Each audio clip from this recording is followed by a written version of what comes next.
Good morning officers. आज हम लोग भाषा से समीकरण तैयार करने के बारे में सीखेंगे। आप लोग मैथ में जानते होंगे माना की होता है, तो वो माना की वाला सवाल यही है आपका, यहां से शुरुआत होती है। तो जैसे सवाल देखिए, हम अगर आपसे बोलें कि मैं मार्केट गया और मार्केट में जाकर के 2 केजी सेब खरीदा और 4 केजी अंगूर खरीदा और दोनों मिला के टोटल हमें 160 रुपया लगा, तो आपसे पूछेंगे अच्छा बताइए 1 केजी सेब कितना में खरीदे या 1 केजी अंगूर कितना में खरीदे, तो वो बता सकते हैं आप क्या? बिल्कुल नहीं बता सकते हैं। तो उस तरह के अज्ञात मान को हम लोग x और y से मानते हैं। जैसे देखिए एक सवाल और है आपके पास, 3 बल्ला और 6 गेंद, 3 बैट खरीदा और 6 गेंद खरीदा, कितना रुपया में? 39 रुपया में। मैंने दुकानदार को 39 रुपया दिया। अब आपसे पूछ रहे हैं कि बताइए तो एक बल्ला का दाम कितना रुपया होगा? बिल्कुल नहीं बता सकते। एक गेंद का दाम कितना रुपया होगा? वो भी नहीं बता सकते हैं। तो जो अज्ञात मान होता है, अज्ञात राशि होता है, उसको हम लोग एक्स वाई से मानते हैं। अच्छा, एक्स वाई से मानना ही जरूरी है क्या? तो बिल्कुल जरूरी नहीं है। आप उसे ए बी से भी मान सकते हैं, यू बी से भी मान सकते हैं, एस टी से भी मान सकते हैं, लेकिन ज्यादातर हम लोग एक्स वाई से यूज करते हैं, तो एक्स वाई ही हम लोग मान के चलेंगे। अब इसमें माना क्या जाता है? तो हमेशा एक के लिए माना जाता है। अगर सेब और अंगूर केजी के हिसाब से मिलती हैं, तो हम लोग 1 केजी सेब का मूल्य मानेंगे और 1 केजी अंगूर का मूल्य मानेंगे। यदि ये बल्ला और गेंद तो केजी के हिसाब से नहीं मिलेगा, ये पीस के हिसाब से मिलेगा, तो हम लोग इसमें मानेंगे कि माना कि एक बल्ला का मूल्य x रुपया है और एक गेंद का मूल्य y रुपया है। इस तरह से हम लोग मानते हैं। तो चलिए हम लोग सवाल बनाते हैं। तो पहला का समीकरण तैयार करते हैं हम लोग। तो देखिए यहाँ पे सेब और अंगूर का चर्चा है और ये केजी के हिसाब से मिलता है, तो इसीलिए हम लोग इसको ऐसे मानेंगे कि माना कि 1 केजी सेब का मूल्य x रुपया है, ठीक है, तथा 1 केजी अंगूर का मूल्य y रुपया है। तो हमें 1 केजी सेब का मूल्य और 1 केजी अंगूर का मूल्य पता चल गया कि यानी कि x रुपया करके सेब दिया है और y रुपया करके अंगूर दिया है। अब इसके लिए समीकरण कैसे तैयार करेंगे? तो सोचिए जरा सा कि 1 केजी सेब का दाम x रुपया है, तो 2 केजी सेब का दाम कितना हो जाएगा? 2x हो जाएगा, नहीं हो जाएगा? सोचिए कि 1 केजी सेब का दाम x रुपया है, तो 2 केजी खरीदेंगे तो 2x हो जाएगा, 3 केजी खरीदेंगे तो 3x हो जाएगा, 4 केजी खरीदेंगे तो 4x हो जाएगा, 5 केजी खरीदेंगे तो 5x हो जाएगा। इसी प्रकार से यहां देखिए 1 केजी अंगूर का मूल्य कितना रुपया है? y रुपया है। अंगूर खरीदा कितना गया है? 4 केजी, तो 1 केजी का दाम y रुपया, तो 4 केजी का दाम कितना हो जाता? 4y हो जाएगा। 5 केजी रहता तो 5y हो जाता। और ये दोनों जोड़ के ना राशि कितना अदा किया है? 160 रुपया, तो दोनों को जोड़ करके बराबर में दे देंगे 160। ये जो आपका तैयार हुआ, इसी को हम लोग बोलते हैं समीकरण। अब ये समीकरण कैसा है? तो 2 चर वाले रैखिक समीकरण है, क्योंकि पावर 1 है, तो इसी को बोला जाता है 2 चर वाले रैखिक समीकरण, ठीक है। चलिए अब अगला निकालते हैं। तो देखिए 3 बल्ला और 6 गेंद है, तो यहां भी बल्ला और गेंद है, तो पीस के हिसाब से एक के मानेंगे। तो माना कि एक बल्ला का मूल्य x रुपया है, एक बल्ला का दाम मान लिए, ठीक है, तथा एक गेंद का मूल्य कितना रुपया है? y रुपया है। एक बल्ला और एक गेंद का मूल्य पता चल गया। अब देखिए यहाँ पे बल्ला कितना खरीदा गया है? 3, तो एक बल्ला का दाम x रुपया है, तो 3 बल्ला का दाम कितना हो जाएगा? 3x हो जाएगा, ठीक है। अब आगे देखिए एक गेंद का मूल्य है y रुपया, एक गेंद का मूल्य है y रुपया, तो यहाँ गेंद कितना खरीदा गया है? 6 2, तो यहाँ हो जाएगा 6y, और दोनों जोड़ के ना लगा है 39 रुपया, तो दोनों को जोड़ करके बराबर कर देंगे 3900, ठीक है। तीसरा नंबर क्वेश्चन है आपका, देखिए ध्यान से देखिए कि 2 केजी सेब और 1 केजी अंगूर का मूल्य किसी दिन 160 रुपया था। यहां पे देखिए केजी के हिसाब से लिया जा रहा है ना, इसीलिए हम लोग मानेंगे भी क्या? केजी में मानेंगे। फिर कह रहा है 1 महीने बाद 4 केजी सेब और 2 केजी अंगूर का मूल्य 300 रुपया हो गया। इस स्थिति को बीज गणितीय बीज गणितीय क्या होता है, वो जो समीकरण आप तैयार करते हैं उसको बीज गणितीय विधि कहते हैं, रूप करते हैं। और इसके बाद कहा है ज्यामितीय। तो ज्यामितीय अभी आपको नहीं सिखा रहे, ज्यामितीय मतलब होता है ग्राफ बनाना, तो वो ग्राफ मैं बाद में सिखा दूंगा। अभी मैं आपको बीज गणितीय रूप दिखा रहा हूं, यानी समीकरण निकालने सिखाते हैं आपको। तो चलिए बनाते हैं हम लोग। 2 केजी सेब और 1 केजी अंगूर का मूल्य किसी दिन 160 रुपया था। तो मैं मान लेता हूं कि 1 केजी सेब का मूल्य x रुपया था तथा 1 केजी अंगूर का मूल्य y रुपया था। ठीक है, तो यहां मानेंगे हम लोग, माना कि यहां पे सॉल्यूशन हो जाएगा इसका, माना कि 1 केजी सेब का मूल्य x रुपया तथा 1 केजी अंगूर का मूल्य कितना रुपया है, y रुपया है। ठीक है, अब देखिए इसमें 2 कंडीशन आपके पास दिया हुआ है। एक कंडीशन यहां से लेकर के यहां तक है, तो इसे हम लोग बोलेंगे प्रथम शर्त से। अब दूसरा कंडीशन देखिए, यहाँ 4 केजी सेब और 2 केजी अंगूर है, तो इसको बोलेंगे द्वितीय शर्त से। ठीक है, तो यहां लिखेंगे प्रथम शर्त से, यानी प्रथम कंडीशन में क्या कहा जा रहा है, प्रथम शर्त से। ध्यान दीजिएगा, तो आपको पता चल गया कि 1 केजी सेब का मूल्य x रुपया है, 1 केजी अंगूर का मूल्य y रुपया है। तो यहां देखिए क्या कर रहा है, 2 केजी सेब, तो 1 केजी सेब का मूल्य x रुपया, तो 2 केजी सेब का मूल्य कितना हो जाएगा, 2x हो जाएगा। ठीक है, इसके बाद प्लस, अब देखिए 1 केजी अंगूर का मूल्य, तो 1 केजी अंगूर का मूल्य तो y रुपया है, तो यहां पे y ही रह जाएगा। और दोनों को जोड़ करके टोटल कितना पैसा दिया है वो, 160 रुपया, तो बराबर हो गया 160। ये जो समीकरण निकला, इस समीकरण को मान लेंगे फर्स्ट। ठीक है, अब दूसरा सवाल देखिए, यहां लिखेंगे द्वितीय शर्त से। अब दूसरे शर्त में देखिए क्या कह रहा है कि 4 केजी सेब और 2 केजी अंगूर है, तो 4 केजी सेब है, 1 केजी सेब का मूल्य x रुपया, तो 4 केजी का कितना हो जाएगा, 4x हो जाएगा।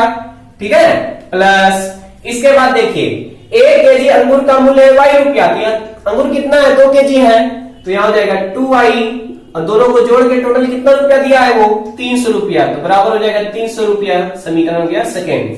यही दोनों जो आप समीकरण निकाले, यही आपका इसका आंसर है। दूसरा नंबर सवाल है आपका कि क्रिकेट टीम के एक कोच ने, कोच होता है जो कि ट्रेनिंग देता है, बॉलिंग कैसे करना है, बैटिंग कैसे करना है, तो कोच है। उन्होंने 3900 रुपया खर्चा किया और 3900 रुपया में 3 बल्ला और 6 गेंद खरीदा। उम्मीद करते हैं ये सवाल बन जाएगा। तो इसमें बनाएंगे कैसे, देखिए जरा सा, 3 बल्ला और 6 गेंद है। अब बल्ला तो पीस के हिसाब से मिलेगा, गेंद भी पीस के हिसाब से मिलेगा, तो यहां मान लेंगे हम लोग। तो इसका सॉल्यूशन हो जाएगा, माना कि एक बल्ला का मूल्य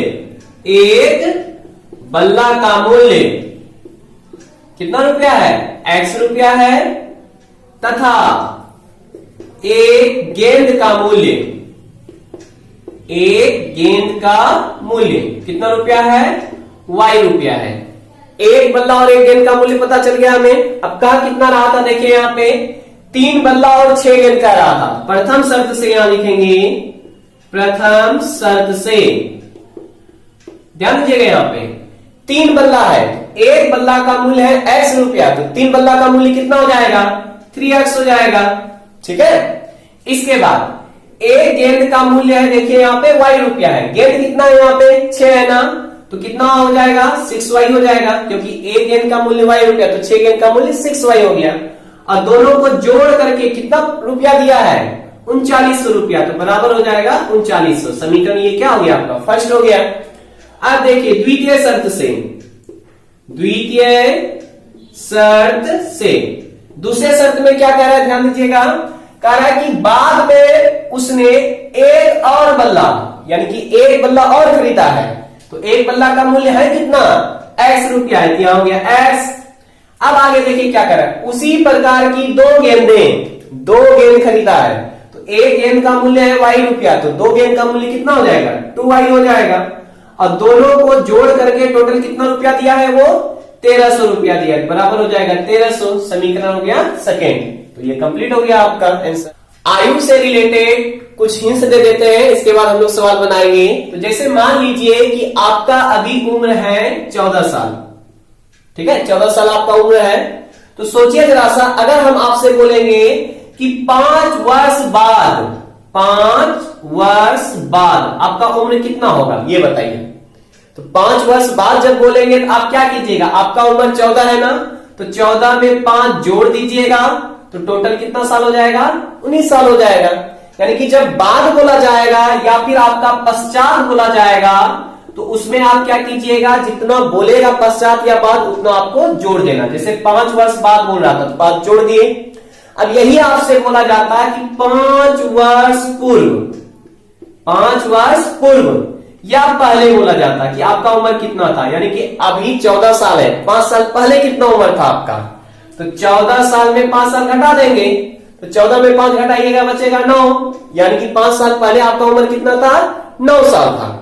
तो याद रखिएगा, जब आपसे बाद या पश्चात बोला जाएगा तो उसमें आपको प्लस करना है, और पूर्व या पहले बोला जाएगा तो उसमें आपको माइनस करना है। तो फर्स्ट नंबर क्वेश्चन था आपका कि आफ्ताब अपनी पुत्री से कहता है, आफ्ताब जो है अपनी पुत्री से कह रहा है कि 7 वर्ष पूर्व, यानी 7 वर्ष पहले मैं तुमसे 7 गुनी आयु का था, मैं तुमसे 7 गुनी आयु का था।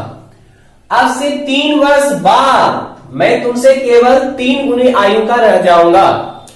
इस कथन को आपको समीकरण का रूप में लिखना है, इसका समीकरण तैयार करना। तो देखिए कैसे बनाएंगे।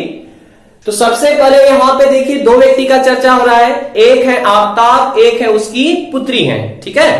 तो दोनों का एज पहले हम लोग मान लेते हैं। देखिए इसको रफ वर्क कैसे करते हैं, जरा सा ध्यान दीजिएगा कि मान लीजिए ये आफ्ताब है, ठीक है, और ये उसकी पुत्री है, ठीक है। अब मान लेते हैं कि आफ्ताब का, और जब भी उम्र मानिएगा ना तो वर्तमान आयु मानिएगा। तो माना कि आफ्ताब का वर्तमान आयु कितना वर्ष है, x वर्ष है, और उसकी पुत्री है तो उसकी पुत्री का वर्तमान आयु मान लेते हैं y वर्ष है, ठीक है। अब देखिए पहले कंडीशन में क्या कर रहा है, 7 वर्ष पूर्व, यहां पे देखिएगा 7 वर्ष पूर्व कर रहा है। पूर्व में क्या बताए थे, माइनस करते हैं ना। तो सोचिए अगर आफ्ताब का उम्र अभी x वर्ष है तो 7 वर्ष पूर्व कितना रहा होगा, तो x माइनस 7 वर्ष रहा होगा, क्योंकि पूर्व में तो माइनस करते हैं। अब देखिए जब ये 7 वर्ष पीछे जाएगा उसकी बेटी भी तो 7 वर्ष पीछे जाएगी, तो अभी उसकी पुत्री का आयु y वर्ष है, तो 7 वर्ष पूर्व उसका एज कितना रहा होगा, तो y माइनस 7 वर्ष रहा होगा। यानी ये हो गया 7 वर्ष पूर्व एज, ठीक ना, दोनों का एज निकाल दिए। अब कहा क्या रहा था कि 7 वर्ष पूर्व मैं तुमसे 7 गुनी आयु का था। तो याद रखना, जिससे कंपेयर किया जाता है ना उसी में जोड़ घटाव गुना भाग कीजिएगा। तो कंपेयर किससे किया जा रहा है, उसकी पुत्री से, जिसमें का, के, की, सा, से, सी लगेगा, उसी के साथ जोड़ घटाव गुना भाग कीजिएगा। तो देखिए क्या करा था, उसकी मैं तुमसे, तुमसे मतलब उसकी बेटी से, तो उसकी बेटी के उम्र का कितना गुनी था, 7 गुनी था। तो उसकी बेटी का जो भी उम्र रहा होगा उसके उम्र का कितना गुनी हो जाएगा, 7 गुनी हो जाएगा। और ये जो गुना कीजिएगा तो ये किसके उम्र के बराबर पूरेगा, तो आफ्ताब का उम्र के बराबर पूरेगा। यानी कि आफ्ताब का जो उम्र होगा उसकी बेटी के उम्र का 7 गुनी आयु का होगा, 7 वर्ष पूर्व। अब दूसरे कंडीशन में क्या करा, ध्यान से देखिएगा, करा अब से 3 वर्ष बाद, 3 वर्ष बाद बोल रहा है, तो 3 वर्ष बाद हम दोनों का उम्र पहले निकाल लेते हैं। बाद में क्या बोले थे आपको, प्लस करने के लिए ना। तो देखिए जरा सा ध्यान से देखिए, अभी आफ्ताब का उम्र है x वर्ष है, तो 3 वर्ष बाद कितना हो जाएगा, तो x प्लस 3 कर देंगे, ठीक है। उसकी बेटी का उम्र है y वर्ष है, तो 3 वर्ष बाद कितना हो जाएगा, तो y प्लस 3 वर्ष हो जाएगा, ठीक है। अब बेटी को क्या कह रहा है कि मैं तुमसे यानी उसकी बेटी से केवल 3 गुनी आयु का रह जाऊंगा। यानी उसकी बेटी का जितना उम्र रहा होगा 3 वर्ष बाद, उसके कितना गुनी, 3 गुनी आयु का रह जाएगा। कौन, आफ्ताब। तो यानी कि उस आफ्ताब का जो उम्र होगा उसकी बेटी के उम्र का 3 गुनी रह जाएगा। तो इस तरह से इक्वल कर दिए। अब इसको सॉल्व करने में समीकरण बन जाएगा। तो चलिए हम लोग लिख के बनाते हैं इसे। माना कि आफ्ताब का वर्तमान आयु कितना वर्ष है, x वर्ष है, ठीक है, तथा उसकी पुत्री की उसकी पुत्री की वर्तमान आयु, कितना वर्ष है? y वर्ष है। ओके, तो दोनों का जब भी आयु मानिएगा ना तो वर्तमान आयु मानना है आपको। चलिए आगे देखिए। अब प्रथम शर्त से देखिए क्या कर रहा है, प्रथम कंडीशन में क्या कर रहा था। प्रथम शर्त से ध्यान दीजिएगा, कह रहा था 7 वर्ष पूर्व पहले, तो दोनों का 7 वर्ष पूर्व पहले उम्र निकाल लीजिए। तो अभी आपका उम्र है x वर्ष है, तो 7 वर्ष पूर्व कितना रहा होगा? x - 7 वर्ष रहा होगा। उसकी बेटी का आयु अभी y वर्ष है, तो 7 वर्ष पूर्व कितना रहा होगा? तो y - 7 वर्ष रहा होगा। अब कह क्या रहा था कि मैं तुमसे 7 गुनी आयु का था, 7 गुनी आयु का, यानी कि मैं तुमसे कितना गुनी? तो 7 गुनी आयु का था। तो तुमसे तो कंपेयर किसे हो रहा है? उससे बेटी से ना, तो उसमें 7 गुना कर देंगे। तो जैसे ही 7 गुना करेंगे तो ये किसके उम्र के बराबर पूरेगा? तो आफ्ताब के उम्र के बराबर पूरेगा। तो आफ्ताब का उम्र हो गया उसकी बेटी के उम्र का 7 गुनी। अब इसको सॉल्व करते हैं। x - 7 इक्वल टू, देखिए 7 से मल्टीप्लाई कीजिए इसको, तो 7 इंटू वाई 7y हो गया, -49 हो जाएगा। अब y वाले को एक तरफ ला लो, अंक वाले को एक तरफ दे दो, यानी कि चर वाले को एक तरफ लाइए। x 7y इधर प्लस में ना, इधर आएगा तो माइनस में 7y हो गया, बराबर हो गया -49 से, रहने दीजिए। माइनस में 7 उधर था, उधर जाएगा किसमें हो जाएगा? प्लस में 7 हो जाएगा। तो x - 7y इक्वल टू हो जाएगा, इसको सॉल्व कीजिएगा तो -42 हो जाएगा। तो ये आपका पहला समीकरण आ गया। अब दूसरा समीकरण देखिए कैसे बनाएंगे, ध्यान दीजिएगा, यहां हट जाएगा। तो देखिए अब कह रहा है यहां पे कि 3 वर्ष बाद, तो यहां लिखेंगे द्वितीय शर्त से। दूसरे शर्त में क्या कह रहा है? 3 वर्ष बाद, तो 3 वर्ष बाद दोनों का उम्र निकाल लो। तो आफ्ताब का उम्र अभी x वर्ष है, तो 3 वर्ष बाद कितना हो जाएगा? x + 3 हो जाएगा। उसकी बेटी का भी उम्र y वर्ष है, तो 3 वर्ष बाद कितना हो जाएगा? तो y + 3 वर्ष हो जाएगा। अब कह रहा है यहां पे ध्यान दीजिएगा कि मैं तुमसे केवल 3 गुनी आयु का रह जाऊंगा, यानी उसकी बेटी को कह रहा है कि मैं तुमसे केवल 3 गुनी आयु का, तो यानी उसकी बेटी के उम्र का 3 गुनी करना है। जिससे कंपेयर करते हैं उसके साथ गुना करेंगे। उसकी बेटी के उम्र का 3 गुनी जैसे करेंगे तो किसके उम्र के बराबर पूरेगा? आफ्ताब के उम्र के बराबर पूरेगा। अब इसको सॉल्व कीजिए, तो x + 3 इक्वल टू 3 से मल्टीप्लाई कीजिए अंदर, तो 3 इंटू वाई कीजिएगा तो 3y + 3 3 जा 9 हो जाएगा। अब y वाले को एक तरफ ला लो, अंक वाले को उधर दे दो। x 3y प्लस में है, इधर आएगा तो माइनस में 3y हो गया, इक्वल टू देखिए यहाँ पे 9 है, 9 रहने दीजिए। 3 प्लस में है तो उधर जाएगा किस में हो जाएगा? माइनस में 3 हो जाएगा, यानी x - 3y इक्वल टू 9 में 3 घटाएंगे कितना बचेगा? 6 बचेगा। तो ये हो गया आपका समीकरण सेकेंड। तो एक समीकरण आपका यहाँ पे निकला, एक समीकरण आपका यहाँ पे निकला। तो ये था भाषा से समीकरण कैसे तैयार करते हैं।